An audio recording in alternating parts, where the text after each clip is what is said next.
This is the Mid-Morning Show with Noah Nasiali Kadima.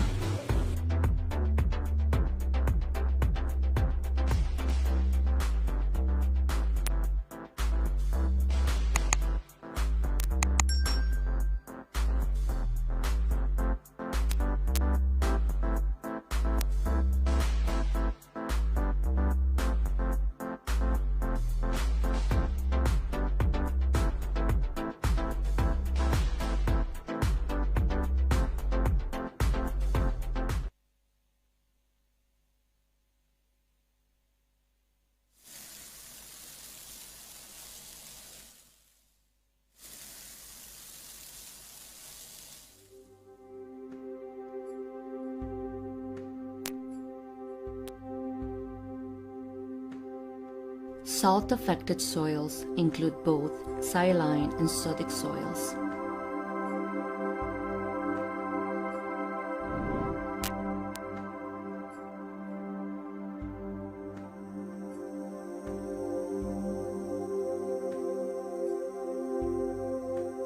Saline soils contain an excessive amount of soluble salts.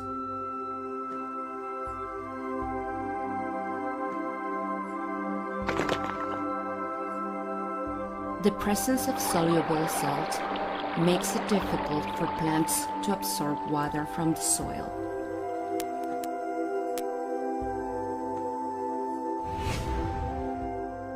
Sodic soils carry high amounts of absorbed sodium ions that damage soil structure. Soils become hard and compact when dry and sticky when wet.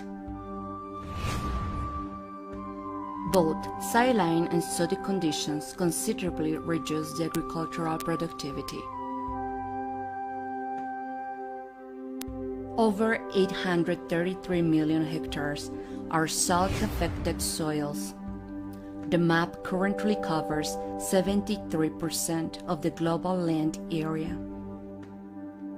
What are the drivers of salt-affected soils? There are natural and human-induced saline and sodic soils. In arid, semi-arid, and coastal environments, saline and sodic soils are naturally present. These soils are not degraded, but typical of these landscapes, where halophytic vegetation is present. The Uyuni Salt Flat in Bolivia is an example of this type of landscape and soil. All the saline soils surrounding the lake are used to produce crops, particularly the quinoa reel, which is a very nutritious crop. These soils also produce natural vegetation eaten by camelids. Human-induced salinization and sodification. The main drivers are unsustainable agricultural practices, irrigation with poor quality water, removal of deep-rooted vegetation resulting on raised water table, water pumping at the coastal plains, overuse of fertilizers. Because of climate change, soils at coastal areas are facing seawater intrusion, causing salinity and sodicity. What can we do? Conserve natural ecosystems prone to salinity and sodicity. Manage soils and water sustainably.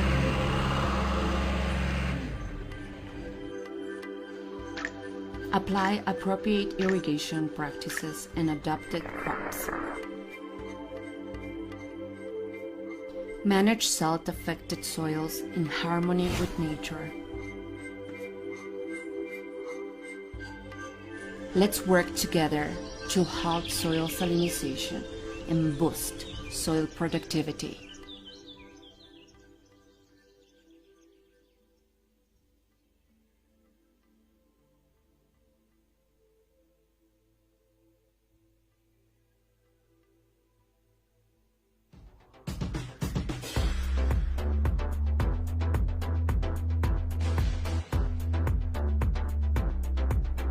This is the mid-morning show with Noah Nasiali. Kadima.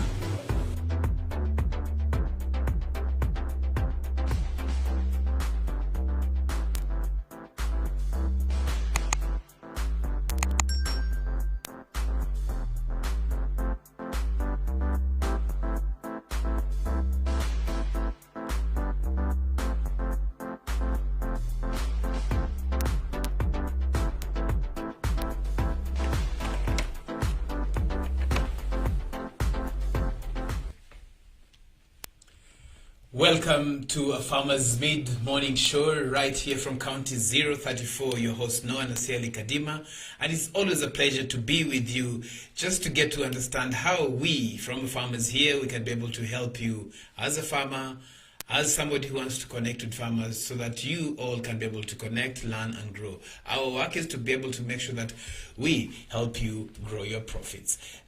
Today, we want to talk about something that we have been talking about from the beginning of the week, since last week on Friday, actually, when we had a webinar that was discussing about soil health.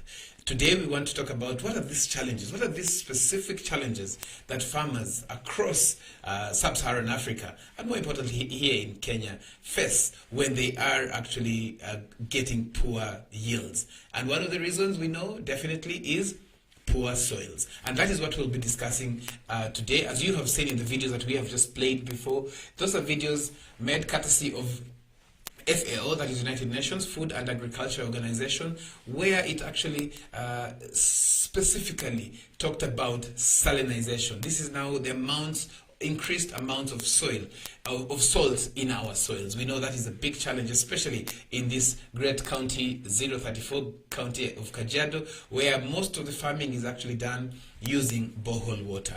Again, this is a Farmer's Mid-Morning Show. Today we talk about soil health. And you can see right on my desk here, we have something very important that we will be giving out later on in the week. This is a gift that we want to gift a farmer, one of our listeners, one of our viewers, who will share and talk about what we are actually doing right here. And this is a gift from Organics Limited, who are sponsors of this day's show, where they actually make regenerative solutions that farmers can be able to use to increase productivity. That is what we're talking about today. And one of the things that we will be talking later on to one of our experts, he's called Thomas Opponda, who is in Western Kenya, who will be sharing with us some experiences that he had, some wisdom that if you have seen his posts, go to his posts and check it out. He is passionate about soil health, and more importantly, how farmers can be able to get the knowledge on how to increase their yield, increase their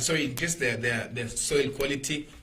Most importantly, that way it translates into better yields, increased yields, and more importantly, again, we say it is Pesa Mfukoni. Again, thank you for joining me. Follow us on our social media handles at A-Farmers on Facebook, A-Farmers Media on Twitter, A-Farmers on Instagram, and also on LinkedIn. We are there so that we can be able to help you as a farmer disseminate this information and help you grow. Again, this is your host, Noah Nasiali Kadima. And to just jump into this discussion, today's discussion, is something very important that I kept on sharing from about myself a while back. And one of the things that is very, very, very paramount is to be able to just understand, first of all, what is the role of soil? What is the role of soil in this whole equation? Leave alone soil health. What is the role of soil in all this? And we've had quite a number of people who have actually said that soil is important, but some of them are saying they can also do it, let's say, using hydroponics, soil-less agriculture. But is that really commercial? Is that really commercially viable?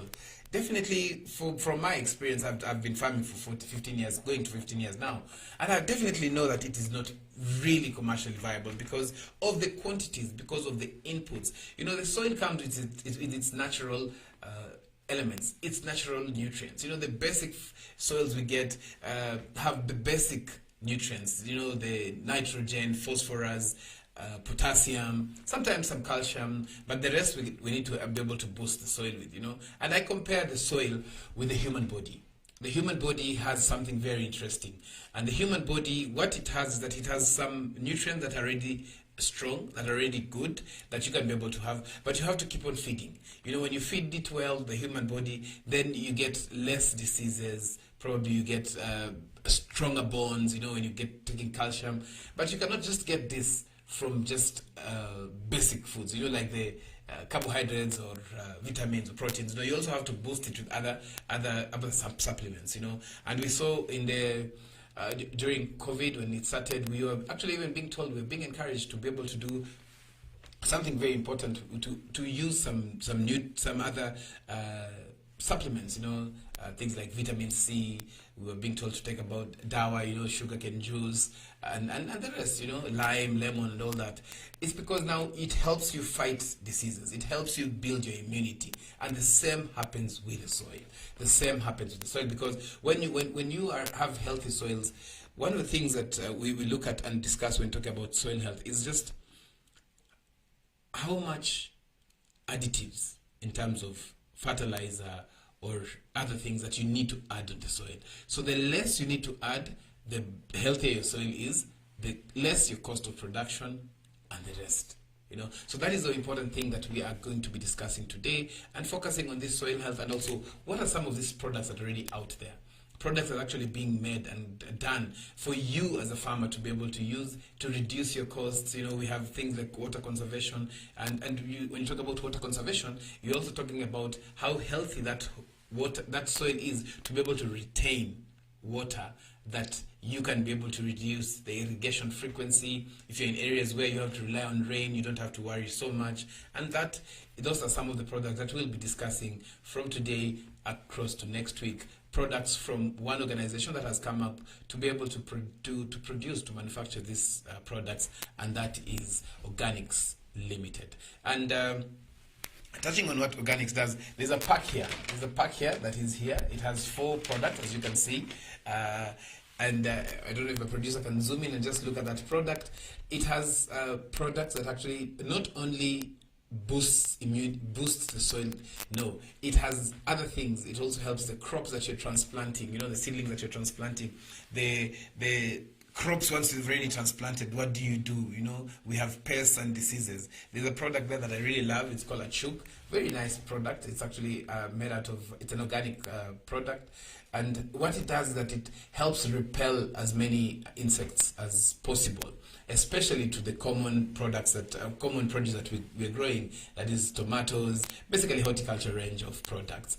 And I will discuss more about that towards the last segment of this show. Again, welcoming you to a Farmers Media mid-morning show here from County 034, talking about soil health. How healthy are your soils? And because of that, we will be sharing a poll as we continue. How healthy do you think your soil is? Share in the comments. Actually, give us any comments in the comment section. Tell us what is the color of your soil. How do you think your soil is healthy to a percentage of 100? Is it 60% healthy? Is it 50% healthy? And how do you determine this? Again, we will be talking to an expert. One of our experts is called Thomas Opponda later on, and he is very passionate about soil health, and he'll be telling us more and teaching us some of the basics that we need to do. He is passionate about conservation agriculture, which is the basic of actually having your soil done well.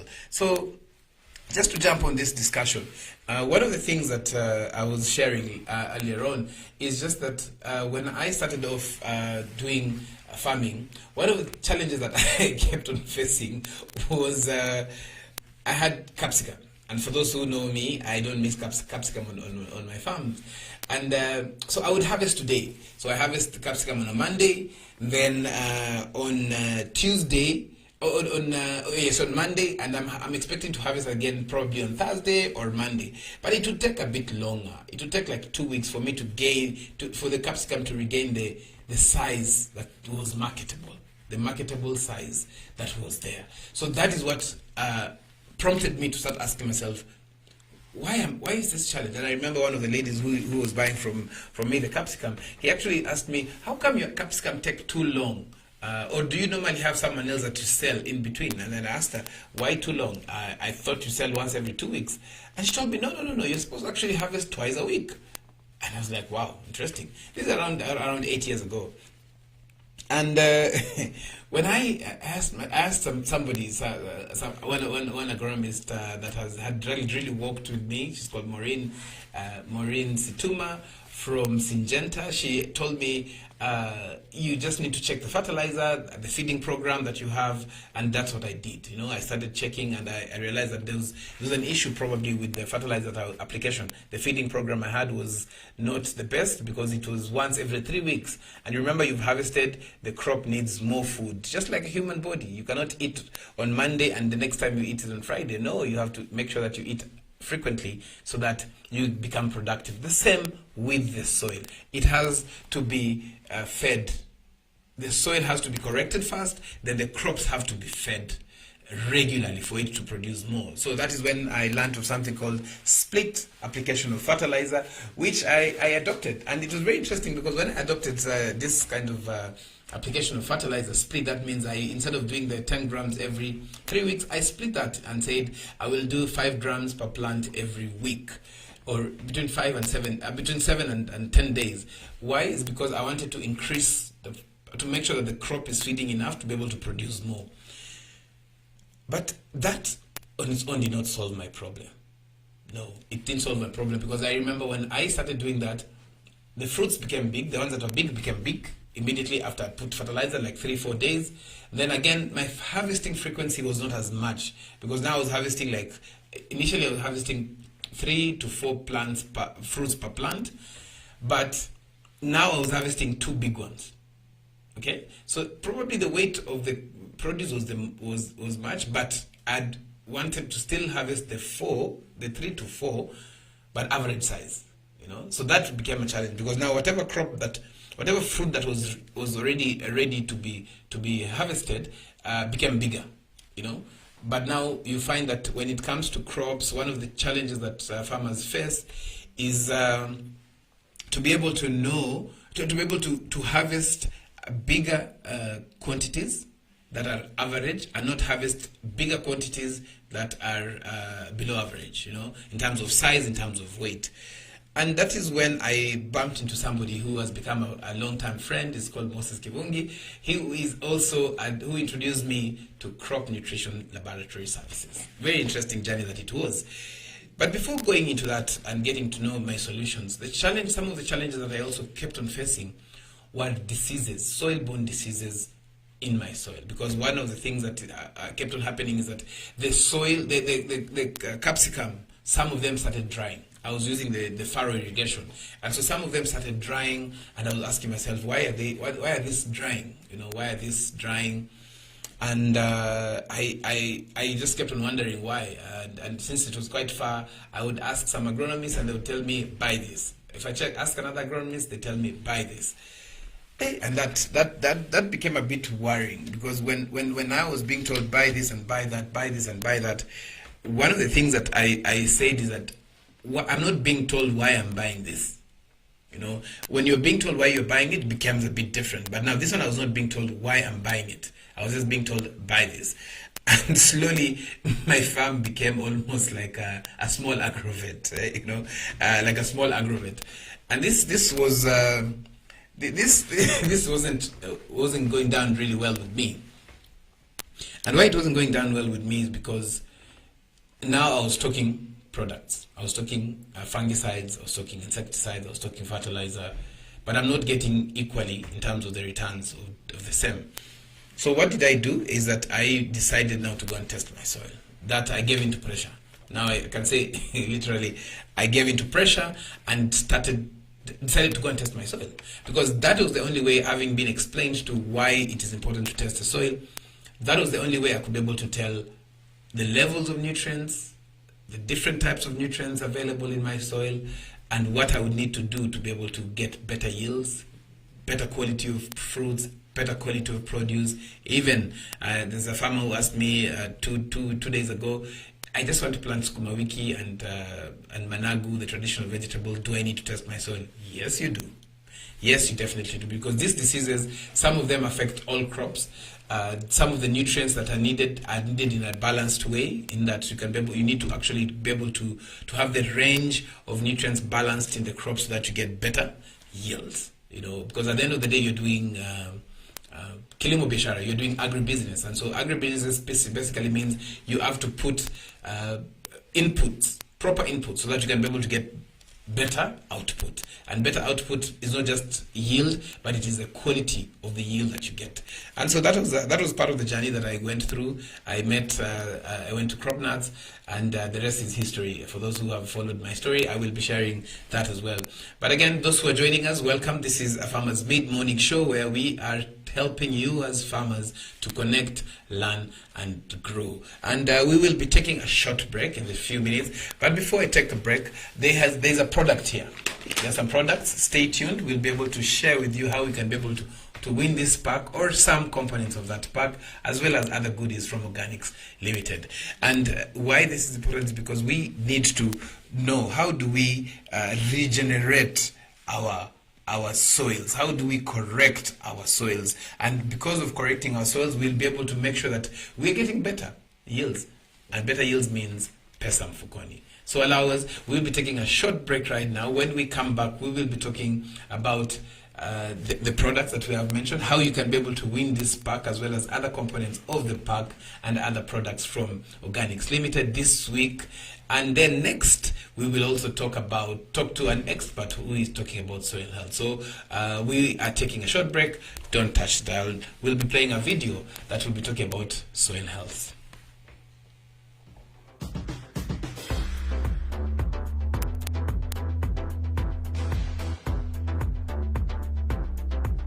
This is the Mid-Morning Show with Noah Nasiali Kadima.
Salt-affected soils include both saline and sodic soils.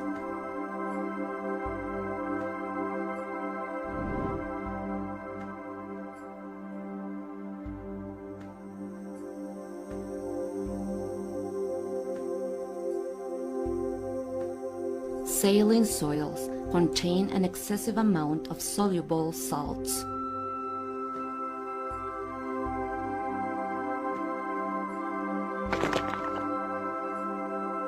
The presence of soluble salt makes it difficult for plants to absorb water from the soil.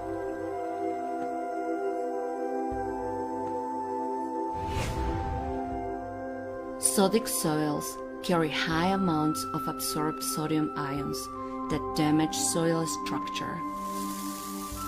Soils become hard and compact when dry and sticky when wet. Both saline and sodic conditions considerably reduce the agricultural productivity. Over 833 million hectares are salt-affected soils. The map currently covers 73% of the global land area. What are the drivers of salt-affected soils? There are natural and human-induced saline and sodic soils. In arid, semi-arid, and coastal environments, saline and sodic soils are naturally present. These soils are not degraded, but typical of these landscapes, where halophytic vegetation is present. The Uyuni Salt Flat in Bolivia is an example of this type of landscape and soil.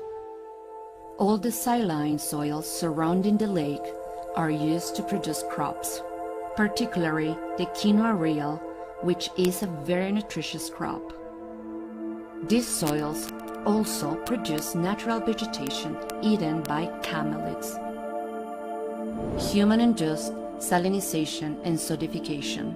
The main drivers are unsustainable agricultural practices, irrigation with poor quality water, removal of deep-rooted vegetation resulting on raised water table, water pumping at the coastal plains, overuse of fertilizers.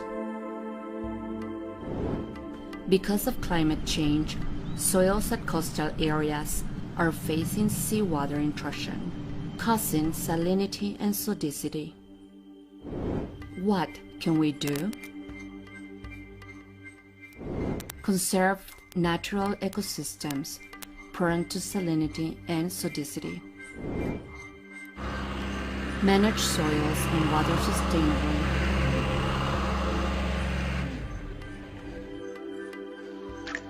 Apply appropriate irrigation practices and adapted crops. Manage salt-affected soils in harmony with nature.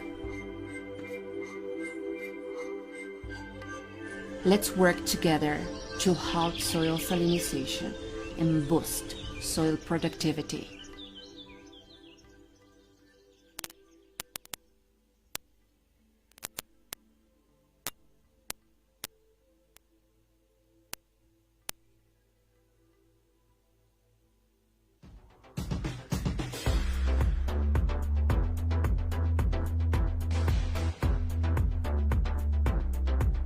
This is the Mid-Morning Show with Noah Nasiali Kadima.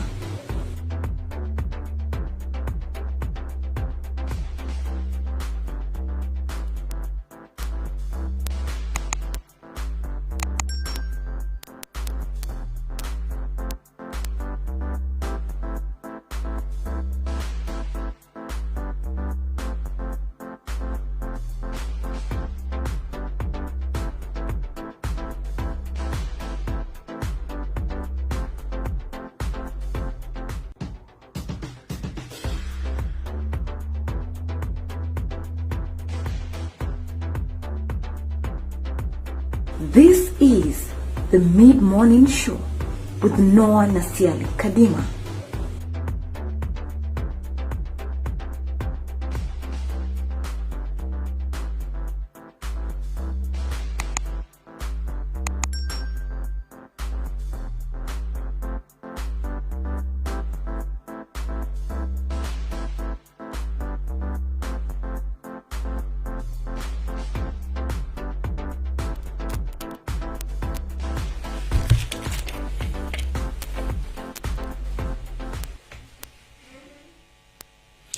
Welcome back to a Farmer's Mid-Morning. This is what we have been discussing today is about soil health. Nguvu ya udongo. Yesterday I kept on talking about this somewhere when I was being asked what exactly is is this that we're talking about? What is this that we're talking about? And one of the things that we are actually talking about is basically how to be able to regain soil health and make sure that we are actually benefiting and returning this quality, the quality of the soil. How can we be able to regain and make sure that we are actually making sure that we are returning this the soil quality? We are making sure that we are actually benefiting farmers. Not just selling fertilizers, not just giving them and telling them you can just do this. When you buy these products, you can be able to benefit. Remember to send in your questions. Those who are actually following us, send us your questions, and so that we can be able to share this with some of the experts that we have right here. One of the things that I have seen that over the past few years is the fact that farmers just don't talk about the dangers that they're going through. Farmers talk about different things. Farmers talk about, how can I be able to improve the quality of my soil so that I reduce my cost of production? And that is the thing that we here today and this week we want to talk about, because this is something that I can say world over farmers are actually facing. I'm actually just seeing some of the messages that are coming through. Interesting. I'm just seeing, okay, very interesting. I'm just seeing some of the questions that are coming through. You can actually just make sure that you can send this question. So there's a question that has come here, and one of the questions that farmers actually asking me here is, which is the best fertilizer to use that farmers can use and it's affordable? We know the price of fertilizer that is already out there, and so this is some of the things that we will be discussing. We will not mention some of the products directly, but we will be able to make sure that you as a farmer gets the best out of this. And so just to get on that, I'm being told that we will need to go for a short break because of the visuals. So we'll go to a short break once again. Let me know if you are watching us. Let me know if you watch, if you can hear me and see us clearly. Yes, interesting. Yes. Okay, interesting. Yes, you can hear. I can see that. Yes, you can hear me. I don't know if my producer can hear me well. Yes. Yes, I don't know if the producer can be able to hear me well. I can see some are commenting that they cannot hear me. Let us know if you can hear me. Let us know if you can hear me. Okay. Let me know if you can hear me. Let me know if you can hear me. Okay, good. So we will go for a short break and then we will come back shortly. Sorry, we apologize for this. We'll be taking a short break once again.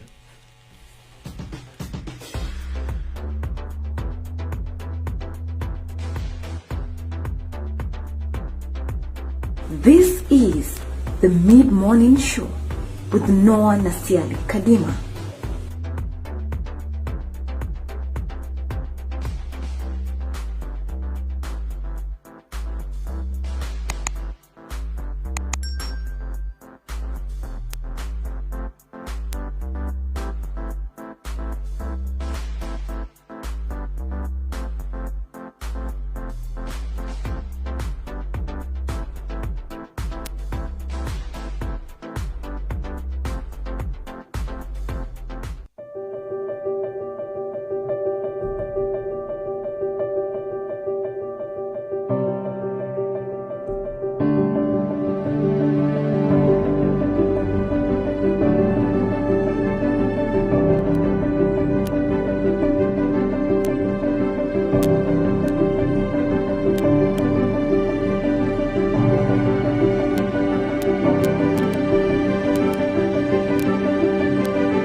Melon is a trailing vine in the gourd family. The word melon can refer to either the plant or specifically to the fruit. Watermelon is a type of melon that is sweet and refreshing fruit. Watermelons can either be grown on home gardens for small-scale farmers or large-scale depending on the market demand. You can either transplant or plant watermelon seeds directly.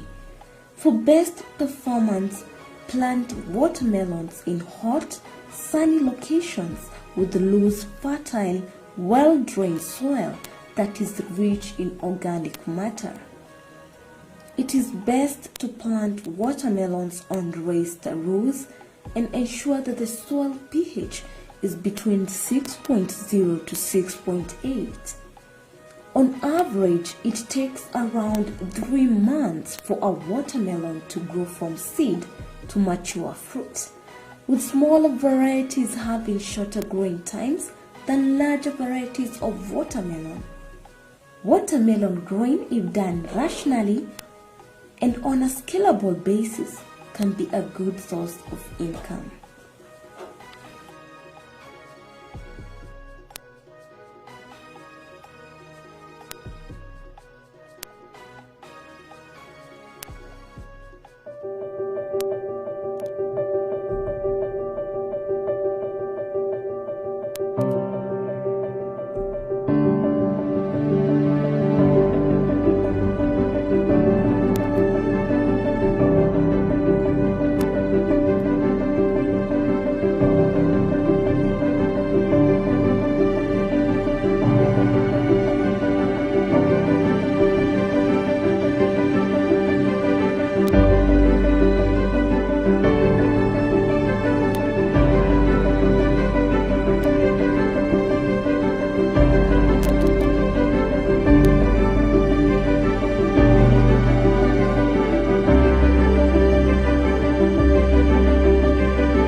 This is the Mid-Morning Show with Noah Nasiali Kadima.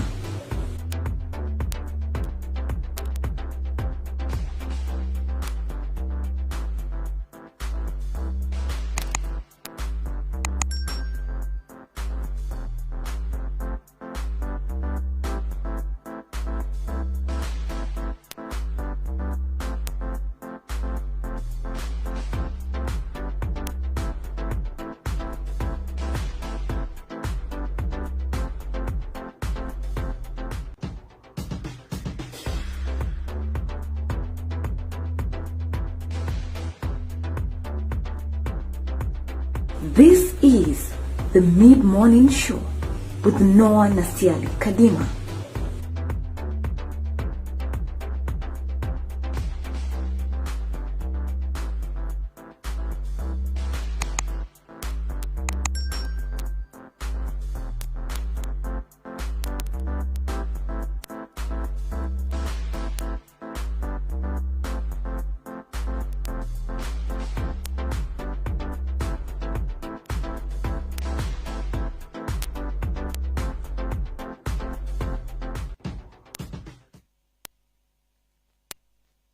Morning show. Welcome again to the mid morning show. Again, this is your host Noah Nasiali Kadima, and we want to do to get on a call with one of our experts, somebody who has been guiding us, somebody who's been helping us to be able to learn much more. Again, if you're watching us, let us know what are the challenges that you are actually facing as a farmer. Let us know what are the challenges that you have seen when it comes to soil health, poor soil health. So just allow me as I get our experts it's called Thomas Okello. I will just find out as we do this. We can be able to see some of the images, some of the posters that Thomas sent us. I'll ask the producer to actually just play some of this posters, but just also importantly is just to understand what soil health is. What shows good soil health? What shows bad soil health? And so let us just play some of the images. My producer, I don't know if you can be able to play some of the pictures. Let me know as well if you can be able to send us that. Are you able to see? I cannot hear. Yes. So yes.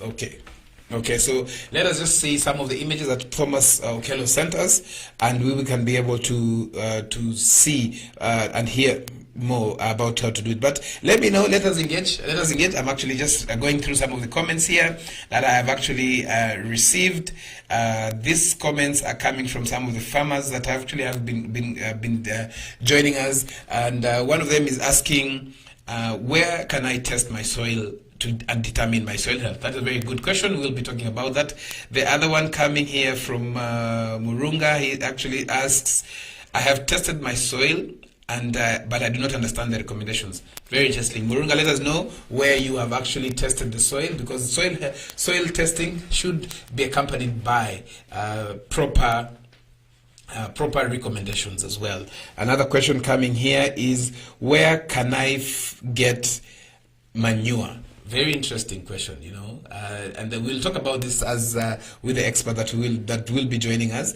And yes, so those who are joining us again, this is a Farmers Mid Morning Show, and we are talking about soil health. What are these things that affect farmers that we can be able to help them determine? It's a discussion that we cannot end the discussion today. We will definitely have this discussion going on for a long time, and we will make sure that you as a farmer is able to be able to get it right. That is our goal here from a Farmers Media. I will be sharing and just seeing some of the comments that able to be able to see this, and Thomas will be coming in shortly. We are just trying to get him on phone, and so that we can be able to understand exactly. Yes. So those are some of the images. You can see some of the images that are actually being played there are just actually showing us what soil health is, what to look at, and we will be talking shortly, as I have mentioned, to Thomas Okello, who again will be sharing a lot of information from himself on what farmers can be able to do to determine proper soil health, and apart from just the soil health, what they can be able to do in terms of yield and all that. So as we do this, if you have any questions, let us know. Let us have some of the questions that you have. Please share all this as we get prepared to get our expert Thomas Okello in studio on our call, and to help us see if we can be able to get the best out of the knowledge that Thomas is actually sharing.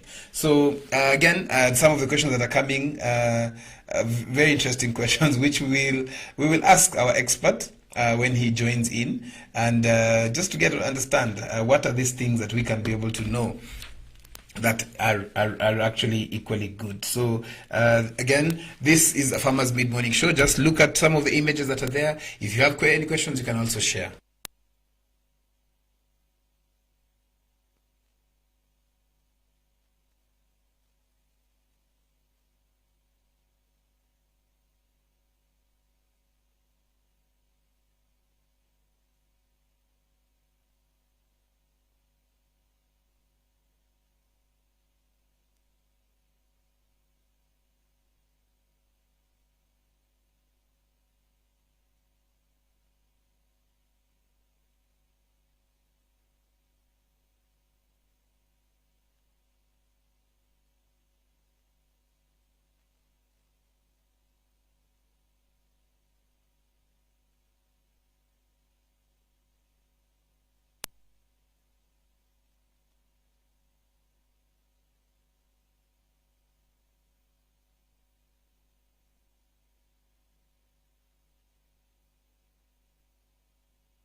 Salt-affected soils include both saline and sodic soils.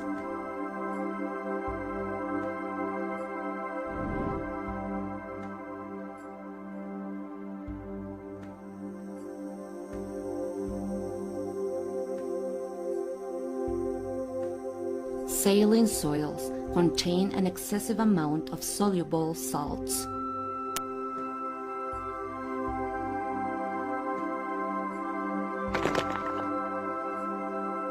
The presence of soluble salt makes it difficult for plants to absorb water from the soil.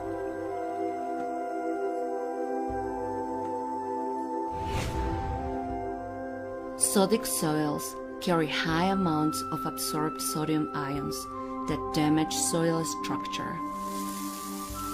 Soils become hard and compact when dry and sticky when wet. Both saline and sodic conditions considerably reduce the agricultural productivity. Over 833 million hectares are salt-affected soils. The map currently covers 73% of the global land area. What are the drivers of salt-affected soils? There are natural and human-induced saline and sodic soils. In arid, semi-arid, and coastal environments, saline and sodic soils are naturally present. These soils are not degraded, but typical of these landscapes, where halophytic vegetation is present. The Uyuni Salt Flat in Bolivia is an example of this type of landscape and soil. All the saline soils surrounding the lake are used to produce crops, particularly the quinoa reel, which is a very nutritious crop. These soils also produce natural vegetation eaten by camelids. Human-induced salinization and sodification. The main drivers are unsustainable agricultural practices, irrigation with poor quality water, removal of deep-rooted vegetation resulting on raised water table, water pumping at the coastal plains, overuse of fertilizers. Because of climate change, soils at coastal areas are facing seawater intrusion, causing salinity and sodicity. What can we do? Conserve natural ecosystems prone to salinity and sodicity. Manage soils and water sustainably.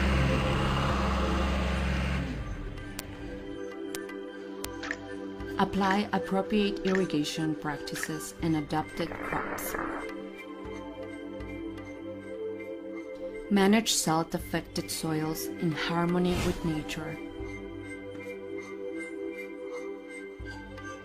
Let's work together to halt soil salinization and boost soil productivity.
This is the Mid-Morning Show with Noah Nasiali Kadima.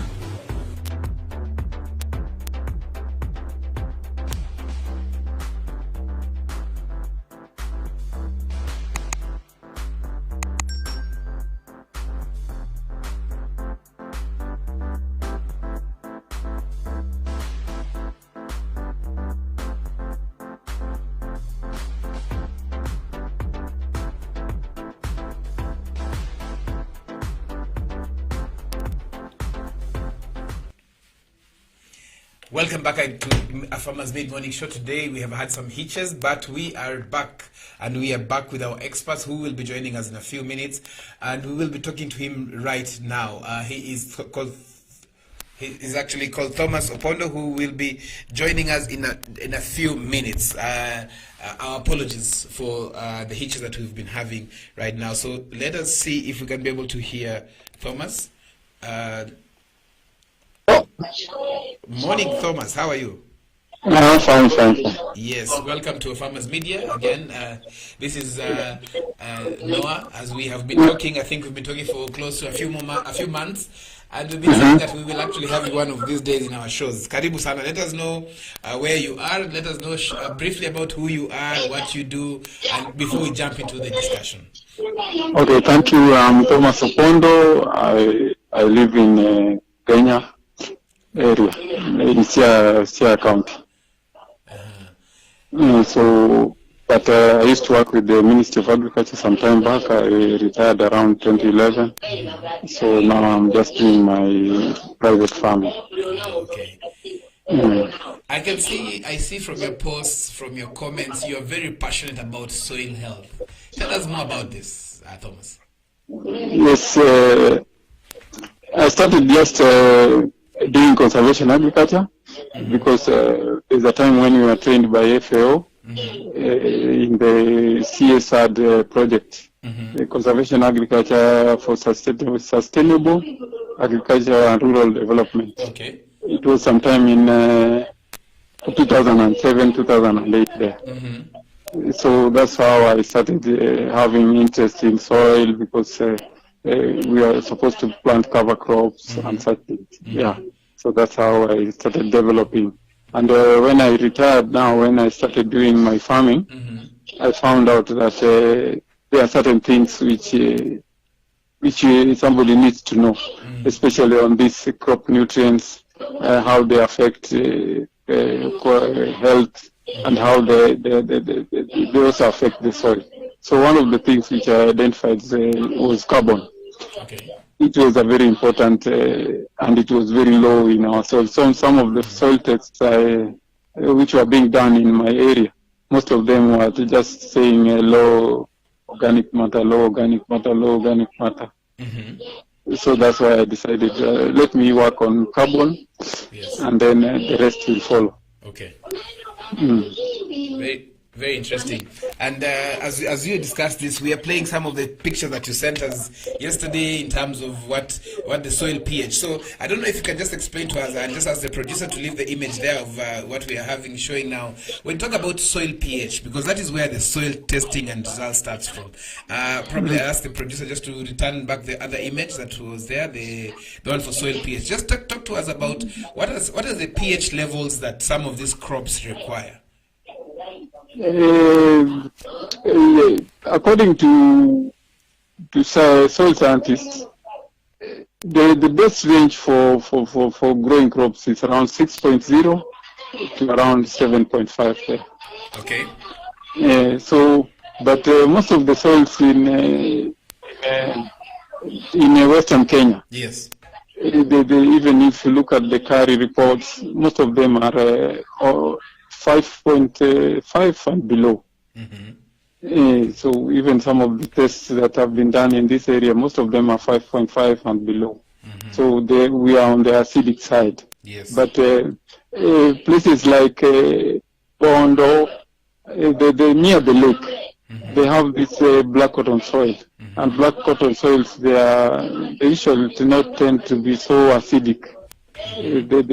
Because of their swampiness, the water that is always in them makes them sodic and saline, because of near the lake is more saline than away from the lake. Okay, so what would this be? What are these challenges when farmers have poor soils? What are these challenges that they face or they see? First of all, the thing that they see very clearly is the quality of the crop is the growth is poor. Okay. So it doesn't get the true height. It doesn't produce flowers as required. Let's say if it is beans, then the foliage is very little. So you find that it is stunted. So some of the things that farmers see, those are some of the major things that farmers see in their crops. You just see from the crop. Yes. And then now it reflects also on the yield. All right. So when are these things across the country? Let's talk about Kenya, across the country. Is that what is seen? Because we see sometimes soil, some red soil, some is black cotton soil, some is just normal loam clay soil. And these challenges, the stunted growth, what you've mentioned in terms of even the leaves, the foliage, you see that it's almost drying. Is it the same thing that you see across, or what are some of the challenges? And what are the qualities of bad soil? Probably let's start with that. What are the qualities of bad soil? Bad soil? Yes. pH actually is not really, when soil is low in pH and or high in pH. Yes. Okay, it brings some nutrition problems on the crop. But it does not say that when soil is high pH, then it is bad. Okay. Or when it is low pH, it is bad. Because there are certain crops which can tolerate, they do better in acidic soils. There are some which do better in alkaline soil. And there are many of the crops, they do best in the range of the neutral there. So if you have to define soil that is not good, the way I know with the present knowledge that is there, yes, it is if it is poor in it is having organic matter less than 2%. Oh, really? Less than 2%. That one is not a functioning soil. It needs to just be rested for a year or so that it recovers to around 1 point something of. Even my cousin, they tested the soil, it was very low, it was below 2. So I was telling him, just stop doing farming here, go and bring manure and correct some few things. Now that you've mentioned that, we're just having a question that came through. When the soil is not functional, what does a farmer do? Because that's something, because somebody has gone, you've bought land or you've inherited land or you've even leased land before testing. You know, what can you do now to bring, kuleta hiyo hewa mzuri, to be able to bring back the soil into a functioning state? Yes, number one, the way Dr. Msheni told us when we went to Embu Kalro, yes, we must return the carbon. Okay. Carbon is the energy of the soil. If it is not there, yes, then that soil cannot function. It is dead. Because the soil microbes, yes, what is their food? It is the carbon. Yeah. Yes, so that carbon has to be there. Yeah. Has to be there in plenty. So people don't want to make the decision. Me, I made that decision. That let my farm rest. Okay. I don't need to use all of it. I can take a small section. That small section I try to intensify the way the FAO is trying to train us. Yes. That do sustainable but intensified crop production. All right. In a small area, but to do it well. So I said, let the rest of the farm rest, and I was lucky. I was having all the seeds of these improved fallows, yes, cover crops that I was given through the FAO program. Yes. So that's where I started. You let it rest, plant even cowpeas, yes, let it rest even for 6 months, slash the cowpeas, that is the organic matter, it will start feeding the microbes, and then the soil will just recover within 6 months or 1 year. Wow, wow, wow. That's very interesting. You know, for those who are watching us, we are actually talking to Thomas Opponda, who is an expert, as you can hear. Those who follow him on his socials, he's always sharing information passionately about making sure farmers are actually benefiting. So, Thomas, thank you for as you continue sharing. One of the things that we have seen is that there's a lot of talk about manure and manure being brought into the soils.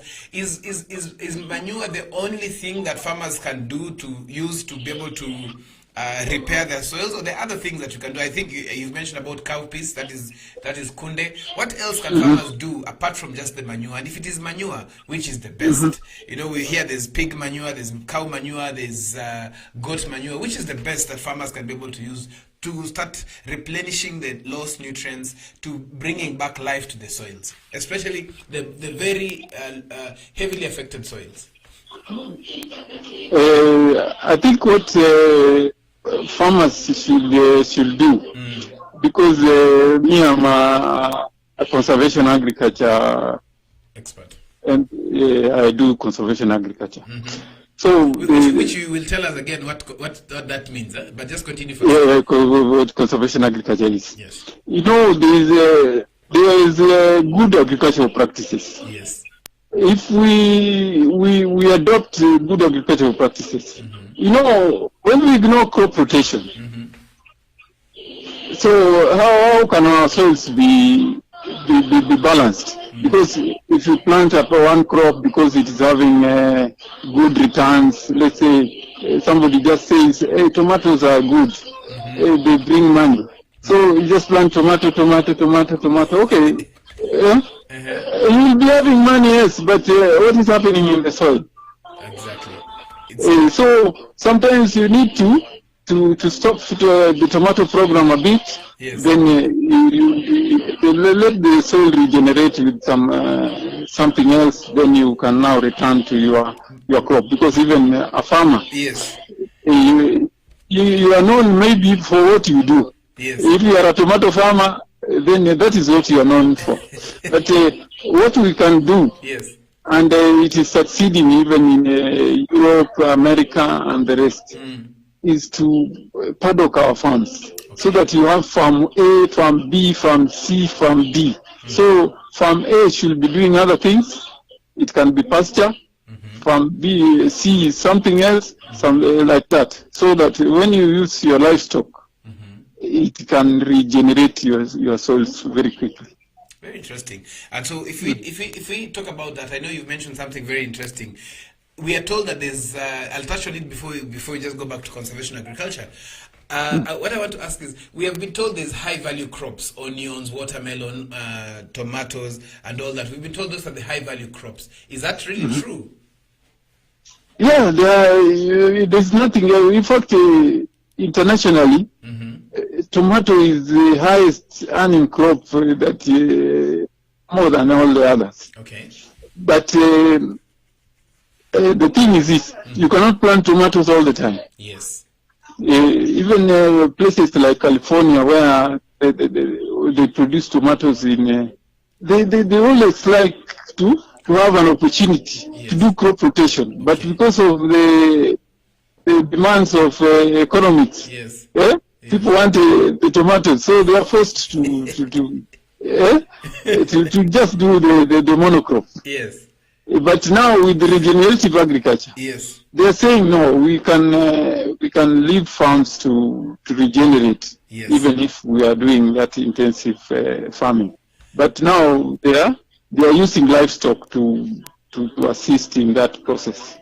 Very interesting. Because I think as you're sharing this, something that has come to my mind. Sorry to cut you short, but something that has come to my mind is when we talk about conservation agriculture, because that is a discussion that people are having, and some people are confusing conservation agriculture with organic farming. Some people are saying when you're doing organic farming or conservation agriculture, you should not use fertilizers, you should not use pesticides or fungicides, you just go organic, fully organic. Please help us clarify, what is conservation agriculture, and what is the difference or similarity between organic farming and conservation agriculture. And then later on, we'll talk about what you've mentioned that I'm really passionate about is regenerative agriculture. So let us go first and just tell us what is the difference or similarity between conservation agriculture and organic farming. Okay, conservation agriculture actually is not really organic farming. Okay. But organic farming can be can be done in a conservation agriculture way. The only difference is that in conservation agriculture we are allowed to use herbicides. We are allowed to use agrochemicals. Okay. There's no that this is a no. But in organic farming, because of its nature, you're supposed to use things which are organic, even if it is a question of pests. You do use organic pest control. If it is weeds, you plant cover crops. Then you slash because you don't use any herbicides. Okay. So that's organic farming. And when you have litter like trees, 3 liter, you just compost it. You don't add any fertilizer. Then that's all. With organic farming. But with conservation agriculture, you are allowed to do all those, even use those organic inputs. And even use these commercial inputs. Yes. But what you are not is to maintain the 3 principles. You don't till the soil. You minimize the soil disturbance. All right. Soil disturbance, not tillage as such, but soil disturbance. If it is at a minimal level, the better. Because the idea is just to, if you are able to put seeds. Yes. And the entity grows without interference from weeds, which you have controlled with cover crops. Then you don't need to disturb the soil. You just try and make the seed go into the ground and let it grow. I think that's the topic about soil about conservation agriculture is a whole topic which we are sure that we'll be able to touch on, not this show but another one. But let's just go back to the soil health. And this year the World Food the Food and Agriculture Organization FAO has actually mentioned that salt salinization, the amount of salts has terribly increased in our soils. What can farmers do in regards to that to be able to reduce some of the salt levels in the soils? Okay, let me define maybe healthy soil. Yes. They say a healthy soil is one which has good biology. Okay. So what is the soil biology? Then soil biology means microbes. It must have a lot of microbes in the soil. There are good microbes and also there are some bad microbes which bring diseases. All right. But when you have a good biology, generally, which is promoted by having enough carbon in the soil, yes, then you have good physical, good soil physics. Okay. So when you have good soil physics, which means the soil has good texture, good structure, it can hold water properly, such things. Those are the physical things that are in soil. Then that soil is good. And then because of the microbes, they grow and die. They grow and die. And then because they are dying there and they are eating these nutrients, the nitrogen, the calcium, the blah, blah, blah, blah. Yes. So when they die, the nutrients are available to the plants now. So which is now, the chemistry now of the soil is better. But now we find that in what FAO is saying, if you are in an environment whereby the soil is salty, crops cannot grow very well because the salts will go into solution, and then when they go into solution, they prevent, when it is too salty, the plant now cannot take water. What they are calling osmotic effect. I think I sent you another photo there. Yes, yes. About Actually, osmotic effect. yes, actually, I'll just ask the producer to put the image up, some of the images as well. Yes. Those are saline soils. They have too much salt, so the salts prevent the plant from taking the nutrients or water. Yes. The moisture. So you can see plants wilting, not because there is no moisture, but because it can just draw very little moisture because the concentration of salt is higher in the soil than in the plants. Okay. Mm. Okay, very interesting. Thank you very much. We have a very short time remaining, but I know we will continue having this discussion with you continuously. And what I wanted to ask is, as we wind up is red soil and black cotton soil, which is the healthiest? The most fertile soils in the world is clay soils. Okay, that's the black. But these red soils, even in the book that Gashene wrote, Yes. Dr. Gashene, Yes. they are the most leached. They are very infertile. The ferrosoils. Okay.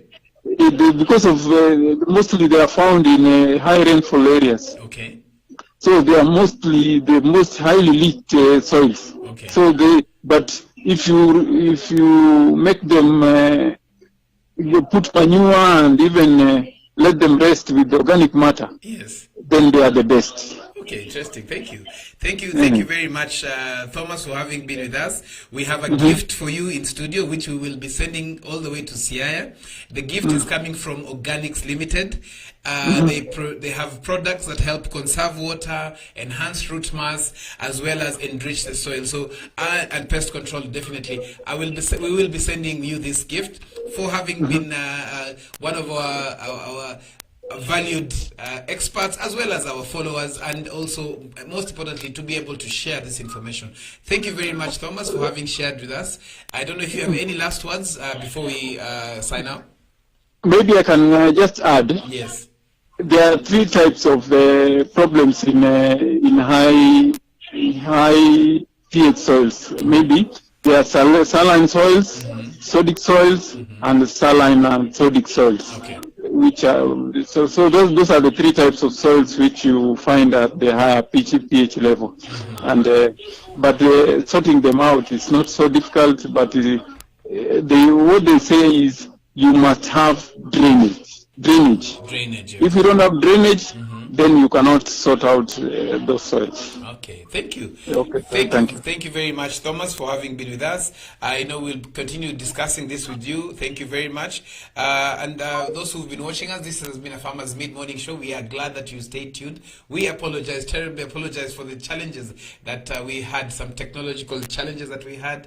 Also getting our guest here in studio on air had been a bit of a challenge, but again, we are working on it, and we want to request you that you please pardon us for today. Thank you for having stayed tuned. We have been talking about soil health, and especially how do we boost productivity in our soils, apart as we solve the challenges that farmers are actually facing. We've had a gift pack that we will be sharing and sending out to Thomas. It is a gift pack from Organics Limited, where they produce some very valuable products for you as soils, you as a farmer. And one of the key things that Organics actually puts up is that it is actually regenerative products that farmers can be able to use to regain, to bring back to life the dead soils, the loss of nutrients, as well as the quality of our soils. We want to thank you for having stayed tuned. Remember to continue following us on our social media handles: A-Farmers Media on Facebook and Twitter, A-Farmers on Instagram as well, and LinkedIn as well. We want you to be able to continue learning. Remember, when you go to a farmers page, even our website, you can be able to get so much information. That is www.afarmers.com. I repeat that again, www.afarmers.com. You can actually visit our website, get all this live transmission that we are having, sharing all this information. If you need to call us, we are opening up our lines.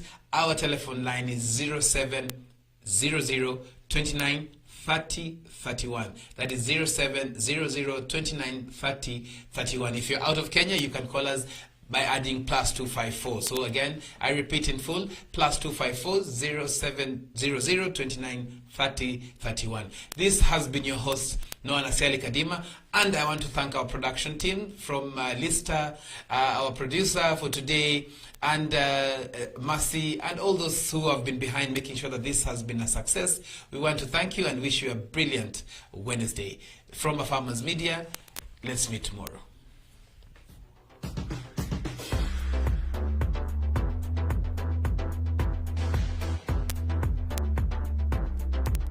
This is the Mid-Morning Show with Noah Nasiali Kadima.